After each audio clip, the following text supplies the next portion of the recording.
warahmatullahi wabarakatuh. Waalaikumsalam warahmatullahi wabarakatuh. Selamat pagi dan salam sejahtera bagi kita semua. Bismillahirrahmanirrahim. Alhamdulillahirabbil alamin. Wa bihi nasta'inu ala umuri dunya waddin wa ala alihi wa sahbihi ajmain. Yang terhormat Bapak Dr. Andes Supriyanto selaku Kepala Sekolah SD Negeri Karangmudo 01. Yang terhormat Bapak Ibu Guru SD Negeri Karangmudo 01. Mengawali acara ini, marilah kita panjatkan puja kepada Yang Maha Kuasa, puji kepada Yang Maha Pengasih, Allah Subhanahu wa Ta'ala, karena di pagi yang cerah ini kita senantiasa diberi rahmat dan hidayahnya, sehingga kita dapat melaksanakan diseminasi budaya positif pada hari ini, hari Kamis, tanggal 8 September tahun 2022 oleh Ibu Eti Asmawati, JGB Angkatan 5 Kabupaten Lumajang. Bapak Ibu yang kami hormati, izinkanlah kami sebagai pembawa acara membacakan susunan acara sebagai berikut. 1. Pembukaan. 2. Sambutan dari Bapak Kepala Sekolah. 3. Doa. 4. Pemaparan materi. 5. Tanya jawab. Dan terakhir, penutup. Supaya acara ini berjalan dengan lancar, mendapatkan berkah dari Allah Subhanahu wa Ta'ala, marilah kita buka acara ini dengan pembacaan basmalah bersama-sama. Bismillahirrahmanirrahim. Acara yang kedua adalah sambutan dari Kepala Sekolah kepada Bapak Dr. Andes Supriyanto. Waktu dan tempat kami aturkan. Warahmatullahi wabarakatuh. Waalaikumsalam warahmatullahi wabarakatuh. Alhamdulillah wa syukurillah, la haula wa la quwwata illa billah. Asyhadu an la ilaha illallah wa asyhadu anna Muhammadar abduhu wa rasuluh. Yang saya hormati Ibu Eti Asmawati, SPD SDMM, selaku calon guru penggerak angkatan kelima Kabupaten Lumajang, dan rekan-rekan guru SDN Karangmudo 1 yang saya banggakan. Syukur alhamdulillah pada hari ini kita bisa mengikuti diseminasi budaya positif yang nanti akan disampaikan oleh Ibu Eti ini. Mudah-mudahan acara ini memberi semangat kepada kita semua yang nantinya belum menjadi JGP. Nanti mudah-mudahan ke depan semuanya, baik yang negeri maupun yang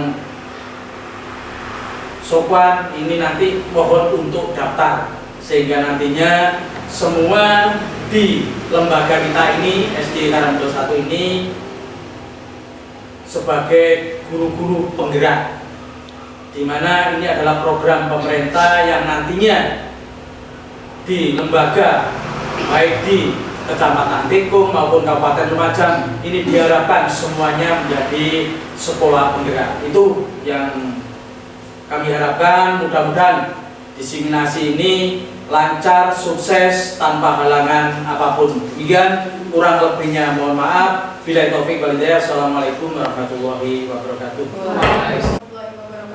Waalaikumsalam warahmatullahi wabarakatuh. Al-Fatihah.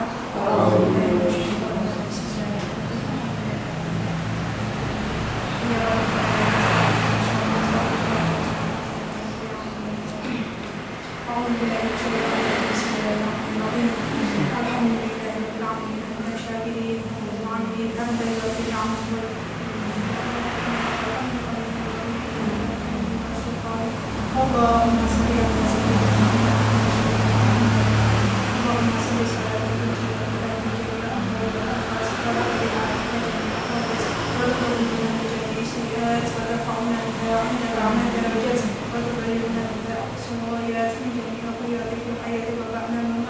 Allahumma hamil alina fi sakaratil maut man najala min nar wal afa inna hisab. Rabbana la tuzigh qulubana ba'da idh hadaytana wa hab lana min ladunka rahmah innaka antal wahhab.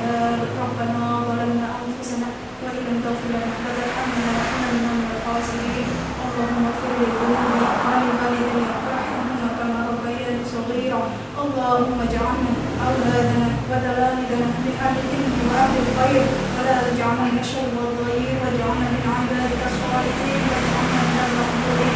ربنا آتنا في الدنيا حسنة وفي الآخرة حسنة وقنا عذاب النار. وصلى الله على سيدنا محمد وعلى سيدنا محمد والحمد لله رب العالمين.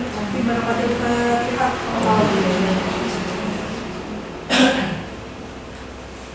Assalamualaikum warahmatullahi wabarakatuh. Waalaikumsalam warahmatullahi wabarakatuh. Yang saya hormati Bapak Dr.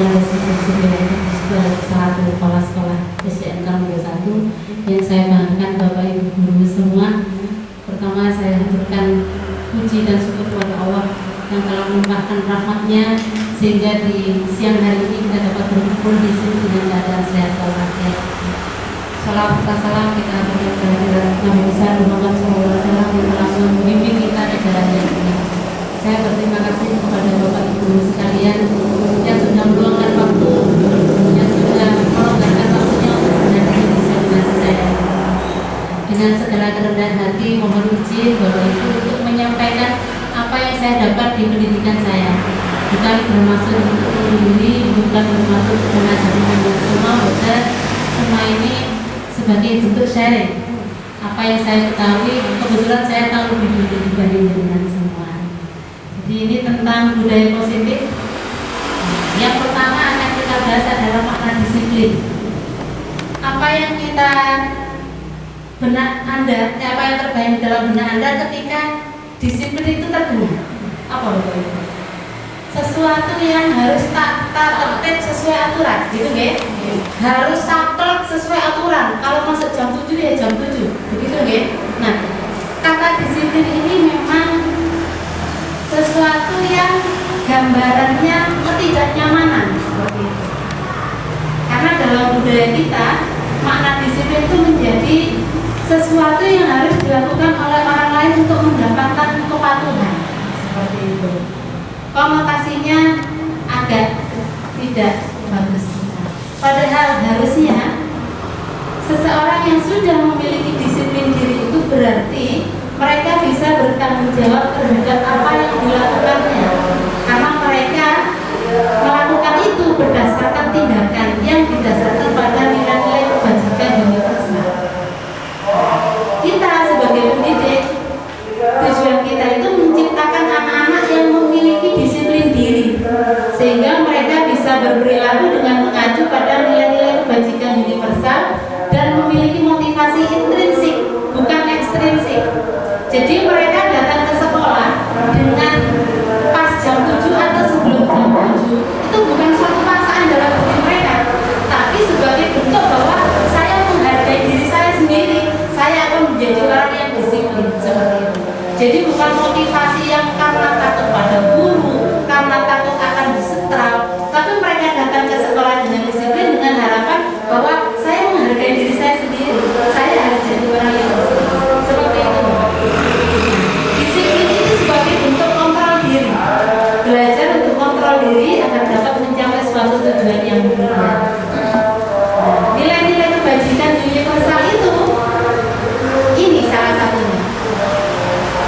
Jadi ada peduli, keterus-terangan, kebersihan, komitmen, belas kasih, percaya diri. Nilai-nilai universal ini sesuatu yang sudah disepakati bersama, terlepas dari agama, suku, terlepas dari latar belakang apapun, kita tahu bahwa ini nilai yang baik. Tanpa perdebatan, tanpa apa, memang ini sesuatu yang baik. Keadilan, baik hati, kesetiaan. Nilai-nilai kebajikan ini sifat-sifat positif manusia yang merupakan tujuan mulia yang ingin dicapai oleh setiap individu. Sekarang kita ke motivasi perilaku manusia. Motivasi perilaku manusia itu menurut Dian Gosen ada 3, Bapak Ibu. Yang pertama, untuk menghindari ketidaknyamanan atau hukuman. Yang kedua, untuk mendapatkan imbalan atau penghargaan dari orang lain. Yang ketiga ini yang ideal, untuk menjadi orang yang mereka inginkan dan menghargai diri sendiri dengan nilai-nilai yang mereka percaya. Seperti yang saya katakan tadi, murid datang ke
kesepakatannya harus keluar kelas selama 1 jam. Misalnya itu sudah disepakati.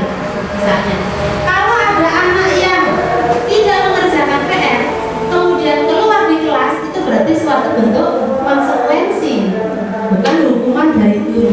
Jadi pembeda antara hukuman dengan konsekuensi itu adalah adanya kesepakatan antara yang melakukan.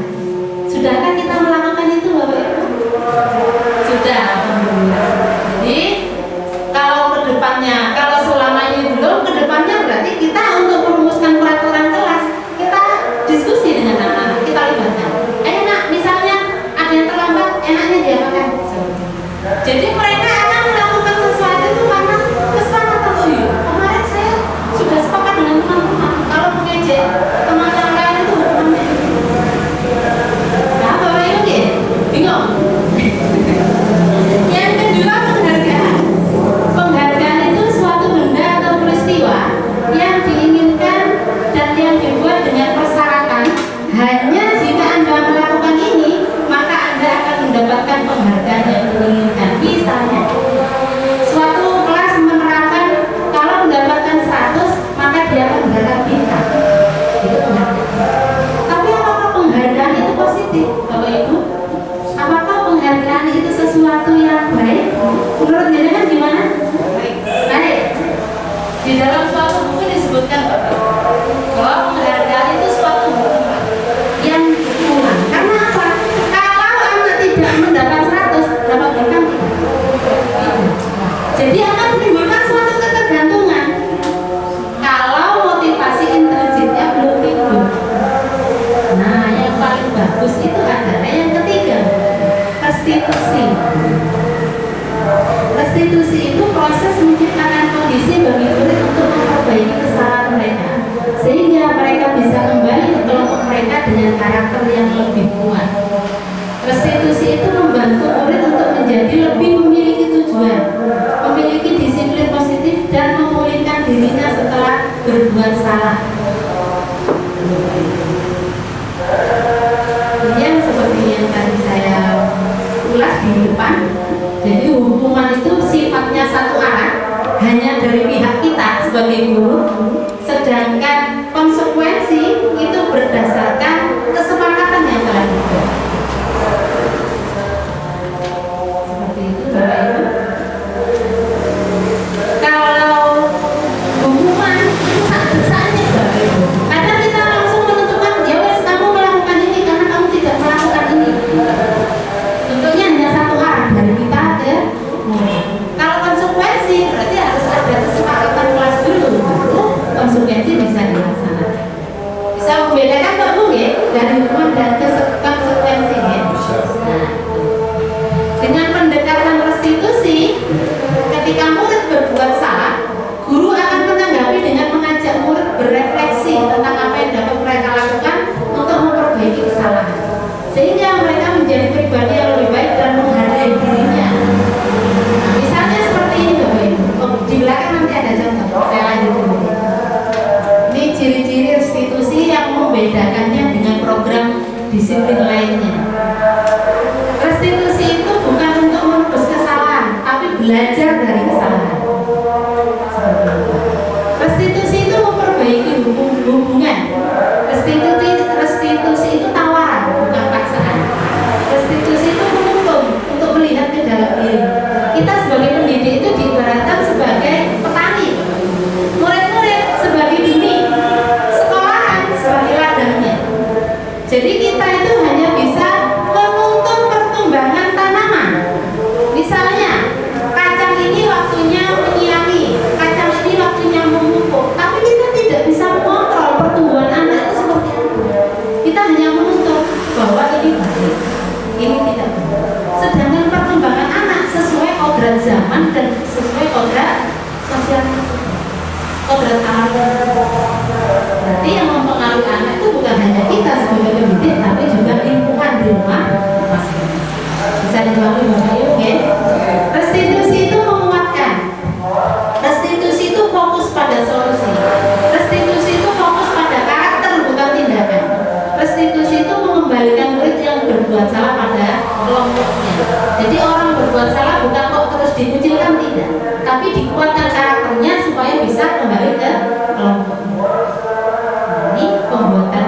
keyakinan kelas. Keyakinan kelas itu lebih tinggi tingkatannya daripada peraturan kelas. Seperti ini misalnya Bapak Ibu. Kenapa orang-orang harus memakai masker?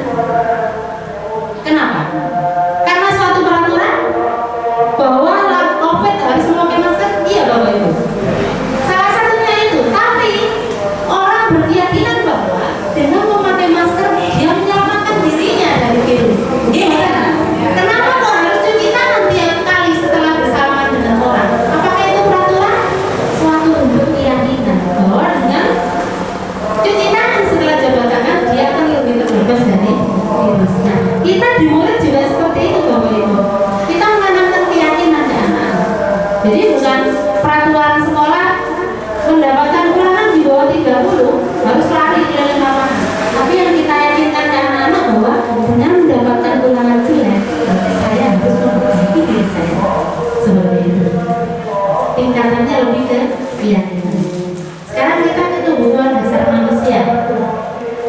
Kebutuhan dasar manusia itu ada 5. Yang pertama bertahan hidup, survival. Itu termasuk kebutuhan akan kesehatan, kebutuhan papan, tangan, sandang, itu termasuk di bertahan hidup. Yang kedua kebutuhan kasih sayang dan rasa diterima, love and belonging. Kalau ada anak yang mencari perhatian terus mungkin di rumahnya dia kurang diperhatikan, kurang kasih sayang. Yang ketiga kebutuhan akan kesenangan atau fun. Kalau ada anak yang selalu bermain saja, mungkin di rumahnya nggak bisa bermain, akhirnya bermainnya di sekolah. Kemudian yang keempat kebutuhan kebebasan atau freedom. Di rumah dikekang oleh sama babunya, nggak boleh keluar. Begitu di sekolah, kalau PT dicolong-colong, ada seperti itu ya. Ada beberapa macam tipe anak seperti itu. Yang ketiga kebutuhan penguasaan atau power. Di rumah tertindas misalnya, berarti di sini harus tugas temannya, nah seperti itu. Itu salah satu kebutuhan manusia. Nah, sebagai pendidik apa yang kita lakukan Bapak Ibu? Bila orang tidak mendapatkan kebutuhannya secara positif, maka dia akan melanggar peraturan. Sama seperti yang saya ceritakan tadi. Di rumah kurang kasih sayang, begitu di sini mencari perhatian kita sebagai pendidik. Nah, sebagai pendidik kita harus bagaimana? Berarti kita berupaya untuk memenuhi kebutuhan siswa itu. Dengan apa misalnya? Misalnya, ketika dia tidak berhasil secara akademik, mungkin kebutuhan penguasaannya tidak terpenuhi di sekolah. Makanya kita akan arahkan dia ke lapangan bola. Mungkin secara fisik dia akan bagus. Dia bisa mengatur permainan bola dengan melarangkan orang-orang dan sebagai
menabung sebagian uang saku saya itu untuk memvalidasi. Nah itu sudah kita sebagai manajer, kita sudah memposisikan supaya murid mencari solusi dari masalahnya sendiri. Seperti itu. Seorang manajer itu telah memiliki keterampilan di posisi teman maupun pemantau. Jadi kalau sudah di posisi manajer, berarti guru itu sudah bisa sebagai teman, juga bisa sebagai pemantau. Di manajer, murid diajak untuk menganalisis kebutuhan dirinya, bukan kebutuhan orang lain. Ini Bapak Ibu segitiga restitusi namanya. Yang tadi restitusi sudah saya berikan bahwa suatu bentuk proses untuk menyadarkan anak tentang perilakunya. Yang pertama harus dilakukan waktu segitiga restitusi yang ini, validasi. Yang pertama ini menstabilkan identitas. Misalnya nanti saya tunjukkan posisi video saya waktu menerapkan segitiga restitusi itu kepada Rama. Bapak Ibu sudah tahu Rama seperti apa gitu ya. Waktu di menstabilkan identitas ini, kita akan memberikan komentar gini pada murid. Setiap orang pasti pernah melakukan kesalahan. Kamu bukan satu-satunya yang pernah melakukan ini. Misalnya Rama gelut sama Radit, kita panggil. Pertama kita stabilkan identitas dulu. Oh iya nak, gimana tadi? Saya kenalan sama ibu. Kenapa? Saya orang tua saya jual sama Radit. Misalnya seperti itu Rama. Kita langsung jawab ini. Setiap orang pasti pernah melakukan. Kamu membela harga dirimu kan? Kamu bukan satu-satunya orang yang melakukan itu. Jadi kita sejajarkan dulu posisi kita bahwa itu boleh-boleh saja. Setelah itu kita ada validasi tindakan yang salah ke atasnya. Langsung kita tanya seperti ini. Kamu tentu punya alasan untuk melakukan itu. Iya Bu, saya membela kehormatan saya. Kemudian kita tanya lagi, adakah cara yang lebih efektif untuk mendapatkan apa yang kamu butuhkan? Misalnya tanpa menonjok Radit, ada nggak yang bisa kamu lakukan? Oh bisa Bu, dengan menasihatinya, atau dengan bilang bahwa itu tidak boleh, atau dengan melaporkan itu pada guru. Jadi kita tawarkan solusi. Kemudian yang ketiga, menanyakan keyakinan. Keyakinan kelas apa yang telah kita sepakati? Di kelas kita harus rukun dulu. Artinya jawab seperti itu. Jadi kamu ingin menjadi orang seperti apa? Saya ingin menjadi orang yang baik. Akhirnya anak itu kan dikuatkan karakternya, bukan hanya disalahkan. Oh bahwa seperti ini tidak boleh. Dan kita akan cari solusi tentang apa yang dia rasakan. Misalnya lagi ada anak bertengkar sampai melepaskan kancing dari temannya sampai kenapa ditarik dulu kancingnya lepas. Kita tanya apa solusinya? Dia mungkin jawab, saya akan jahit Bu. Bisa jahit? Oh saya akan belajar Bu. Nah ini kan anaknya menyikapi suatu masalah dengan mencari solusi sendiri. Akhirnya dia bukan hanya menyadari kesalahannya, tapi juga belajar menjahit demi kelebihan kesalahan. Bisa dimahami Bapak Ibu ya? Oke, seperti itu. Nah ini contoh penerapan segitiga restitusi yang sudah saya sampaikan.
Ibu Edi Asmawati yang sudah memberikan pemaparan yang sangat gamblang dan cukup jelas.